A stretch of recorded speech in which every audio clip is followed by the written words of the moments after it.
Hello friends, welcome back to my channel Technoage solution. और मैं Technoage solution से इरम बोल रहा हूँ। टेक्नोएज सॉल्यूशन एक सॉफ्टवेयर डेवलपमेंट कंपनी है एंड टैली के ऑथराइज्ड पार्टनर है। आज मैं आपके लिए एक बहुत ही इंटरेस्टिंग वीडियो लेके आया हूँ, जो कि शायद ही आपने ये जो मैं अभी आपको टैली में एक चीज़ दिखाने वाला हूँ, शायद ही मैं ये टैली के यूज़र हैं जिनको ये पता है कि टैली में ऐसा भी कुछ होता है। सो फ्रेंड्स, मैं आपके लिए लाया हूँ इम्पोर्ट बैंक ट्रांज़ैक्शन इन टैली विदाउट कस्टमाइज़ेशन। सो आपने बहुत सुना होगा कि टैली के अंदर एक्सेल से कोई भी डेटा इम्पोर्ट नहीं होता है। एक्सेल से कोई भी डेटा इम्पोर्ट नहीं होता है। टैली के अंदर कोई प्रोविज़न नहीं है कि एक्सेल से हम डायरेक्टली डिफ़ॉल्ट टैली के स्ट्रक्चर में एक्सेल से इम्पोर्ट कर सकें। लेकिन हाँ, उसके लिए हमें कस्टमाइज़ करना पड़ता है। अगर हमें कोई भी फ़ॉर्मेट को टैली में एक्सेल के थ्रू अपलोड करना होता है ट्रांज़ैक्शन लाइक सेल्स, परचेज़ या बैंक, तो उसके लिए हमें कस्टमाइज़ेशन बनाना होता है। बट बैंक ट्रांज़ैक्शन आप without any customisation, without any additional cost यानी बगैर एडिशनल कॉस्ट बेयर किए आप बैंक के ट्रांज़ैक्शन को टैली के अंदर इम्पोर्ट कर सकते हैं। डिफ़ॉल्ट टैली आपको कोई एडिशनल कॉस्ट नहीं लगेगा। आप टैली के डिफ़ॉल्ट स्ट्रक्चर में ही बैंक ट्रांज़ैक्शन को इम्पोर्ट कर सकते हैं through your bank statement through your bank statement. So मैं आपको बताऊँगा इस वीडियो में कि कैसे बैंक के स्टेटमेंट को टैली के अंदर अपलोड करके हम अपने बैंक एंट्रीज को बुक कर सकते हैं। तो उसके लिए सबसे पहले आपको आपके जो भी पर्टिकुलर बैंक है, उस बैंक का लेजर क्रिएट करना होगा टैली के अंदर। जैसे कि ऑलरेडी मैंने एक बैंक लेजर क्रिएट किया है, जैसे देख रहे हैं आप कोटक बैंक। और यहाँ पे आपको अंडर यहाँ पे ये मैंडेटरी है कि आप यहाँ पे आपको बैंक सेलेक्ट करना है, जो कि टैली के लिस्ट में आपको बैंक दिखेगा।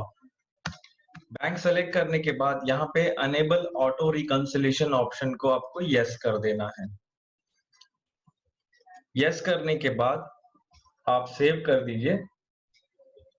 सेव करने के बाद आप अपने बैंक से स्टेटमेंट डाउनलोड करिए।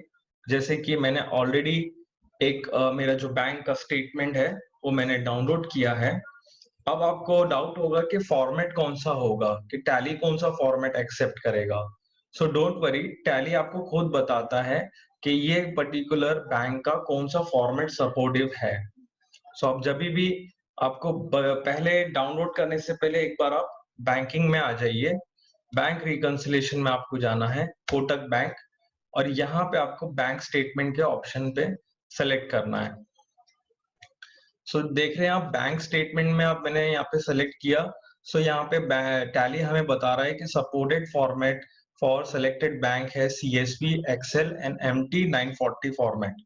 सो ये 3 फॉर्मेट ऐसे हैं जो कि सपोर्टिव है, जो आपके बैंक स्टेटमेंट में यानी कि इंटरनेट बैंकिंग में आपको मिल जाएगा।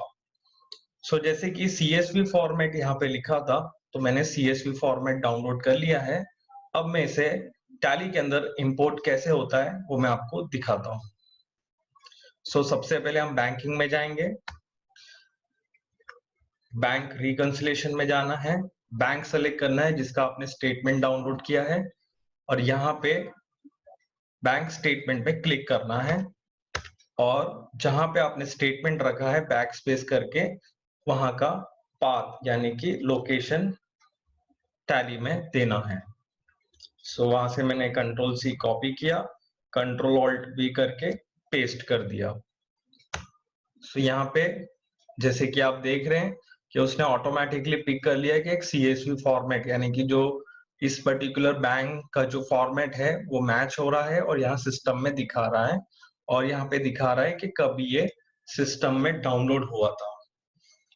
सो बेसिकली मैं इसे एंटर करने से पहले आपको एक इंफॉर्मेशन शेयर कर दूं कि अगर आपको टैली के अंदर कोई भी बैंक ट्रांज़ैक्शन इम्पोर्ट करना है, तो आप टैली के अंदर पेमेंट की एंट्री या रिसीट की एंट्री नहीं करना है।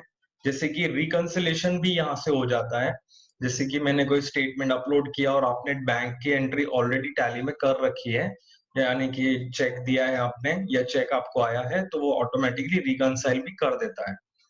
सो अगर आपने ऑलरेडी टैली में एंट्री कर रखी है तो ये रिकंसाइल कर देगा, नहीं कर रखी है तो आपको यहाँ पे बताएगा कि आपने ट्रांज़ैक्शन टैली में नहीं किया है।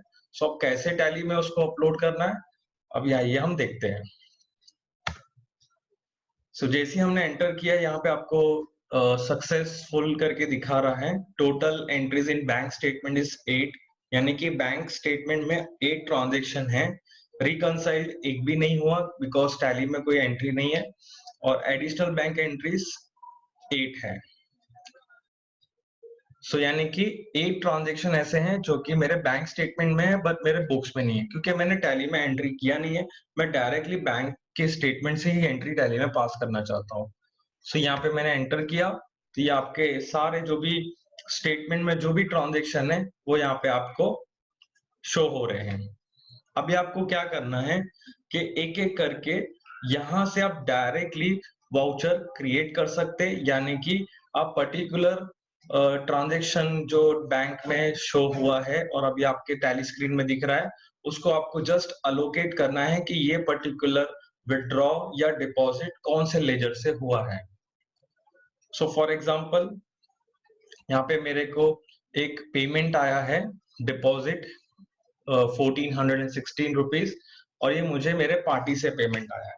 तो अभी बैंक स्टेटमेंट में प्रॉपर्ली नाम वगैरह होता नहीं है, तो टैली को पता नहीं है कि वो किस बैंक का है, क्योंकि बैंक स्टेटमेंट में ही नाम नहीं है प्रॉपर्ली। मोस्टली लेजर नेम होता नहीं है बैंक स्टेटमेंट में, तो वहां पे पता नहीं चलता है। तो टैली ने यहाँ पे आपको ऑप्शन दिया है कि आप यहाँ पे क्रिएट वाउचर करिए। सो जस्ट आपको यहाँ पे वो पर्टिकुलर पार्टी लेना है और उसका जो भी बिल है अगेंस्ट में वो यहाँ ले लेना है।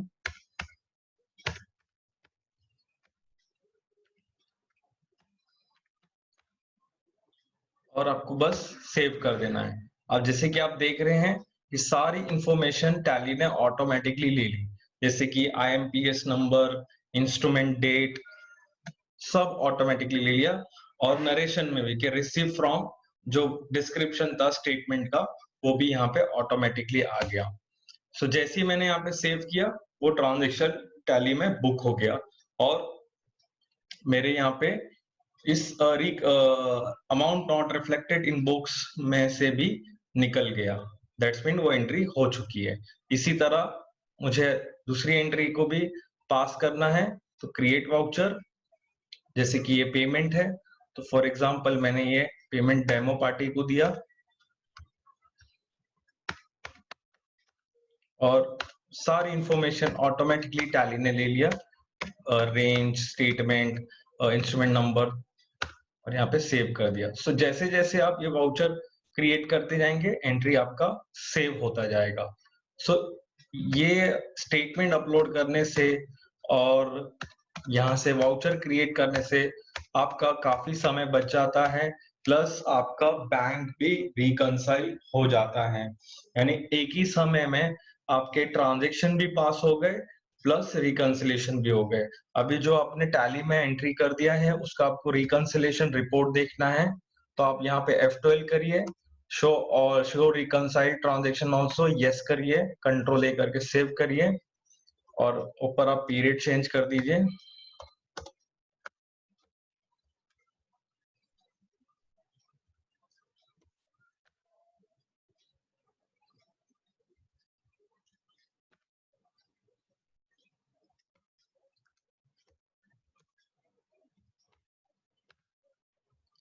जैसे कि आप देख रहे हैं रिकंसिलिएशन वाउचर, जैसे कि आप देख रहे हैं ऊपर 2 ट्रांजैक्शन मैंने पास किए थे, 1416 का, एक 700 का। सो ये मेरा ऑटोमेटिकली टैली में आ चुका है। इसी तरह आप बाकी के ट्रांजैक्शन को भी इसी तरह कर्सर रखना है, क्रिएट वाउचर यानी ऑल्ट सी करना है और आपको जस्ट लेजर अलोकेट करना है, दैट्स इट। यानी कितना कम समय लगा एक एंट्री को पास करने के लिए? हार्डली 3 से 4 सेकंड लगता है एक एंट्री को आपको अलोकेट करने के लिए। सो इसमें आपका समय भी बचता है और कॉस्ट भी बचता है। जैसे कि इस तरह के कोई टूल बनाने जाएँगे तो आपको ऑलमोस्ट 5 से 7,000 रुपया या उससे भी अधिक लग सकता है या कम भी लग सकता है। बट ये टैली में ऑलरेडी फीचर्स अवेलेबल है कि आप डायरेक्टली एक्सेल अपलोड करिए और वहीं से आप वाउचर को क्रिएट कर दीजिए। तो ये आज आपके लिए मैंने छोटा-सा डेमो बैंक स्टेटमेंट अपलोडिंग का और उसी के साथ रिकन्सिलिएशन का मैंने आपको एक छोटा-सा प्रेज़ेंटेशन दिखाया। आई होप कि आपको ये अच्छा लगा हो और अगर आपको इसका लाइव आपके मशीन पे आपके स्टेटमेंट से आपको लाइव डेमो देखना है तो मेरा आप नंबर्स जैसे कि आप स्क्रीन पे देख रहे हैं, आप इस नंबर पे कॉल कर सकते हैं और आपको कोई भी डाउट है टैली में कुछ इश्यू है या फिर आपको टैली में कुछ जानना है जो आपको टै हो सकता है टैली में अवेलेबल हो पर आपको नहीं मालूम हो, तो आप इन नंबर्स पे कॉल कर सकते हैं। आप मुझे मैसेज भी कर सकते हैं, व्हाट्सएप भी कर सकते हैं। सो टैली से रिलेटेड आपको कोई भी जानकारी चाहिए, कोई कस्टमाइज़ेशन की जानकारी चाहिए, कोई ऐड ऑन की जानकारी चाहिए, तो आप मुझे प्लीज़ कॉल करिए, आपको पूरी तरह सहायता मिलेगी और इसका गाइडेंस मिलेगा। हमारा ये चैनल है टेक्नो सॉल्यूशन, अभी हमने न्यूली इसको इंट्रोड्यूस किया है। मैं रिक्वेस्ट करूँगा कि आपने अगर अभी तक इस चैनल को सब्सक्राइब नहीं किया है, तो प्लीज़ आप सब्सक्राइब करिए और इस वीडियो को लाइक ज़रूर करिएगा और आपके जितने फ्रेंड्स हैं, बिज़नेस पार्टनर हैं, बिज़नेस रिलेशन हैं, उन सबको ये इस वीडियो को शेयर करिए। हो सकता है ये वीडियो, ये फीचर्स उनके लिए बहुत ज़्यादा इम्पोर्टेंट हो और बहुत ईज़ी हो, सो उनके लिए भी हेल्पफुल हो सकता है। So thank you so much आपने हमारा वीडियो देखा, इतना आपने समय दिया वीडियो देखने के लिए। आई होप कि आगे भी हम इसी तरह एक इंटरेस्टिंग वीडियो आपके लिए ज़रूर लाएँ। Thank you so much.